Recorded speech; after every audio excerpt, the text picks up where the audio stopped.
Ananda is such a miracle in my life, and I was sharing with my friend Kenny, who I met last night, how it's like a diamond with many facets, and you start to see God reflected in many different people. You know how you guys are in Silicon Valley here, right? So there's the new iPhone that's just come out, and there's always iPhone 6, 7, whatever it is now. And I was thinking, we have Gary McSweeney, his higher self, 7.0 has come out, and we should really appreciate the sweetness and the kindness and the friendship that he shares with us. And Raw Murti, and you can go on and on and on. But this is a really important topic for us to look for the good in others. Remember what Krishna counsels to us in the Gita. I will reveal this wisdom sublime to you who have overcome the carping spirit. To get away from that naysaying principle and to train ourselves to look for the good in other people. I wasn't expecting to see Gary today. I'm so happy to see Gary. And I have to share a funny story related to his son, Brian. When we started Ananda Los Angeles, some 7 years ago or something like that, Brian was part of the crew that was down with us, and Swami Kriyananda was there for 7 or 8 months. And Brian led this meditation. It was a meditation class. I'm from New Jersey. I have to preface this story because this is important for what happened. And so Brian was leading this guided meditation, very soothingly, and then he said, "And if any thoughts come up, forget about it." And because I'm from Jersey, no one says forget about it and gets away with it. I had images of, anyway, it was such a funny moment. But there's a deep truth in this. There is. Swami Sri Yukteswar. Some of you know Swami Sri Yukteswar on your right there of the cross. He would say, when a devotee said to him, "I don't feel worthy of practicing yoga," and he responded, "Forget the past. The vanished lives of all men are dark with many shames. Human conduct is ever unreliable until it's anchored in the divine. But everything in future will improve if you're making a spiritual effort now." Isn't that true of our lives? That if we could just take a moment, and I invite you to take a moment right now, close your eyes, forget the past, let it go, relinquish it, offer it up to God. We hold on to these things, and really it's as simple as just offering it to God. All our pains, all our sorrows, all our joys, the bundle of self-definitions that we take upon ourselves, if we can just offer them up to the Lord. And this is why the yoga path is so helpful and so practical, because it gives us a way in which to cooperate with that flow of divine grace. One of the last books that Swami Kriyananda wrote was actually that title, Cooperating with Grace. And if we think about this spiritual path in that, yesterday Dharma Devi and I went, Navashen is around here somewhere, and he lent us tennis rackets. So we went to the park in the afternoon, we played tennis together. I grew up in competitive sports and playing soccer and this kind of thing, and Dharma Devi had just came from the Sharing Nature retreat with Aaron and Cora, and she said, "Why don't we play a cooperative game of tennis where we try and see how many times we can get it back?" And the competitive part of me is like, I want to ace it.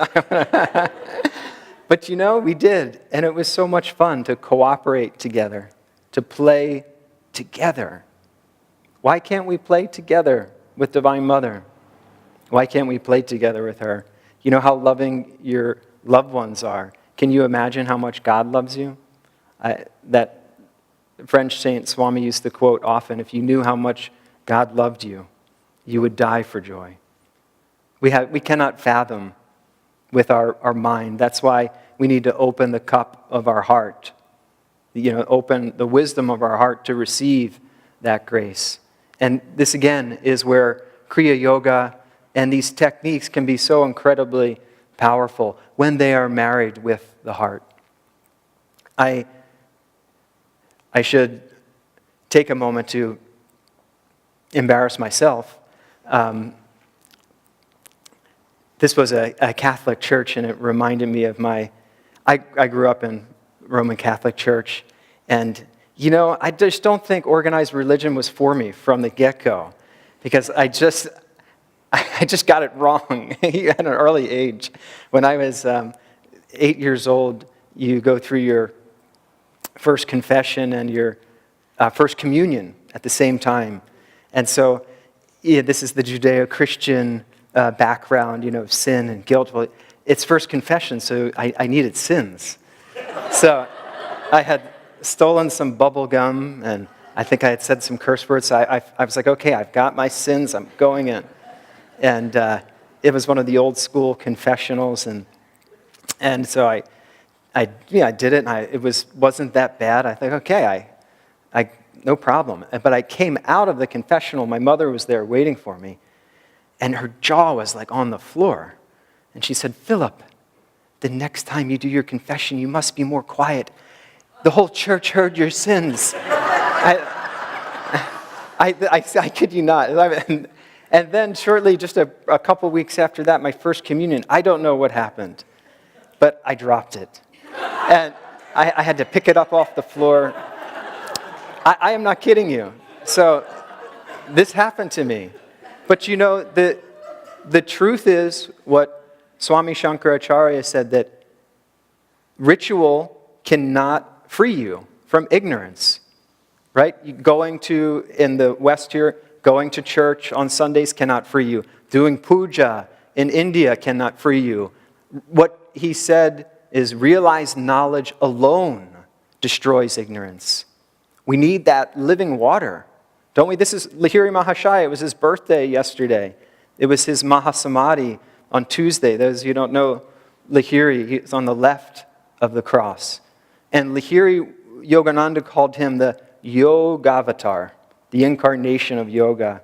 And when we were sharing with our group yesterday, we talk and we have satsangs and this kind of thing. Lahiri would just sit in silence, just radiating that peace and joy. And devotees would come all hours of the day and night to receive blessing from him. And this is why some saints don't speak, because the greatest gift that they have to give us is their spiritual magnetism. And so if we can open our hearts and, like this topic is talking about today, surrender our will to the divine will. Of course, that word in the West, right, has this connotation of, you back yourself into a corner and you give up. It's not that kind of surrender, right? To offer our will, to attune our will to the divine will takes the greatest effort of our heart, of our mind, of our soul, of our strength, to unite us in a fashion with that will. Because, Divine Mother wants our freedom. And there's a part of her that is not happy that we are out, that we're in this Maya delusion. And she is constantly calling to us. I love that the book, Yogananda's book of prayer demands, whispers from eternity. And Swami used to say, and I've gained so much inspiration, I want to share it with you too, that no matter how many lives that I have been neglectful, that I've been ignorant, that I have been truant, that Divine Mother has always loved me, that she's always loved us. And she's just extending her arms and asking silently for us to come back to her. This is what the Om vibration represents, right? The Holy Trinity of the West and the East, they're united in this way that we get into that stream of that divine vibration. But how do we awaken it and how do we attune to it ourselves? This is why Yogananda gave those energization exercises. If you haven't learned them yet or if you haven't taken the classes, I encourage you to do that. He gave that principle, the greater the will, the greater the flow of energy. And we could think of it today in terms of this reading of surrender, the greater our willingness, the greater that flow of energy. Because really, one of the first and most important steps that we all need to take is to prime the pump of our willingness, saying yes to life. We had a lunch yesterday with Shanti and Lakshmi and Aaron and Cora and some friends after our morning class. And Navashan was there, and Navashan challenged Aaron. We had sort of a surly waiter, busboy. He wasn't so happy, he just didn't give you much. And so Navashan said, I challenge you, Aaron, to if you can make that guy smile. And that was the beginning of the lunch, and then it passed, and no one thought anything of it. And then we were leaving the restaurant, and I was outside, and I heard this, merci! It was a French little bistro right over here on California Street. And I heard someone saying, merci, merci, merci, like very enthusiastically, and it just seemed out of place. And I turned around, and Aaron was there thanking the waiter with such enthusiasm that at first he was shocked, and then he just knew that he finally got that Aaron was actually just trying to share some energy with him, and the man did smile. So you know how Yogananda used to say, if someone's sorry, shoot them with the buckshot of your smile. Aaron dropped like an atomic bomb. On this man. Watch out, he's radioactive over there. Willingness is so important for us to surrender. Because, okay, you don't have to. Remember, like Swami Kriyananda wrote the essence of the Bhagavad Gita, this is all up to you, right? This isn't church, although we're in a church, this isn't church realization. It's self-realization. It's your realization. Swami Kriyananda was once asked when he wrote the essence of the Bhagavad Gita, and the interviewer, this is after Swami had been a disciple for some 60 years, and he said, do we need a guru? And Swami said, absolutely not. You don't need a guru. And Jyotish and Devi they were like, oh, this is interesting. They were wondering where he was going with it. And he said, but when you know that you want God, then yes, you need a guru. So what do we want? Do we want that? Do we want the little things in our life? Do we want our life to be perfect in an outer sense? Or do we want that highest octave for ourselves? I think all of us here want that supreme happiness. And this is where we can take a page out of Jesus Christ's life and remember his words and try to emblazon them on our heart. Seek ye first the kingdom of God, and all these things will be added unto you. That when you put God in the center of your life, and when you seek him, then by some magic hand, right, everything seems to fall into place. We need to remember that this isn't our world. Remember, there was a disciple of Ananda Ma's that it was, up in arms about the state of the world. Of course, we can all share that sentiment at this time, right? And she was just saying, Ma, the world's coming, it's going to pieces. What's going to happen to this world? And Ananda Ma said, don't you think he who created this world can take care of it? We think that we are responsible. Yes, of course, we're responsible for our own behavior. Rather than try to reform the world, why not reform ourselves? That's why we have this whole campaign at Ananda called Be the Change.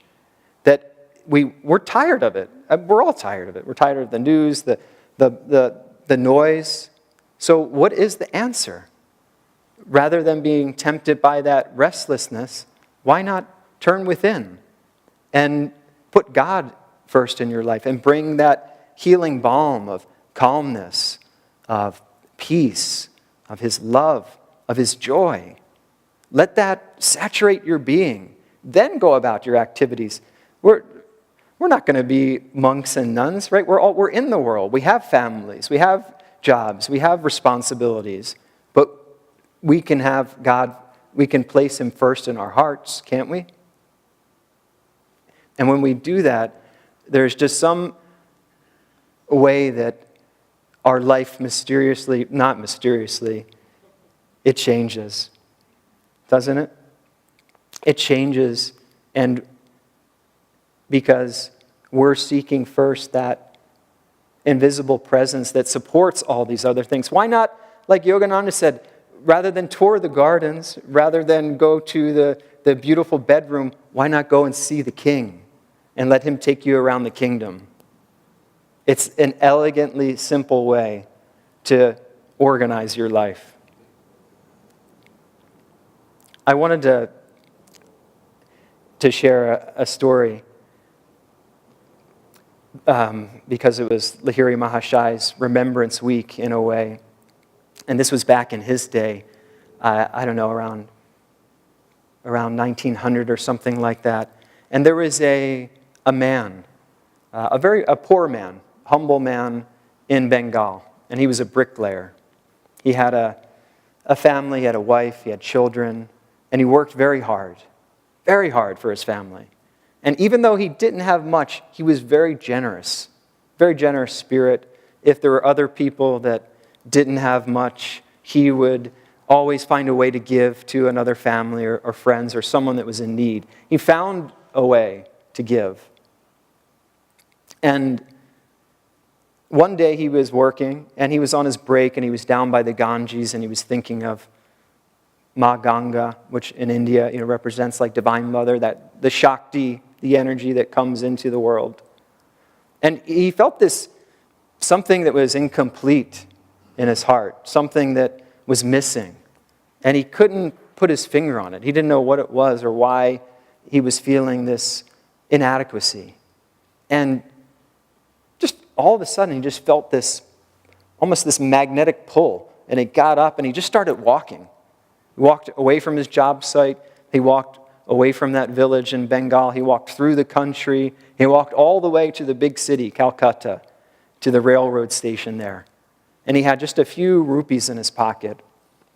And he came up to the man at the ticket window, and he just asked the man for a ticket. He said, the man said, "Where do you want to go?" And the man could sense that this man was anxious, and there was something that he was in need of. And he said, I don't know. This is all the money I have. And he gave it to the man at the ticket counter. And the man said, "Have you ever been to Kashi?"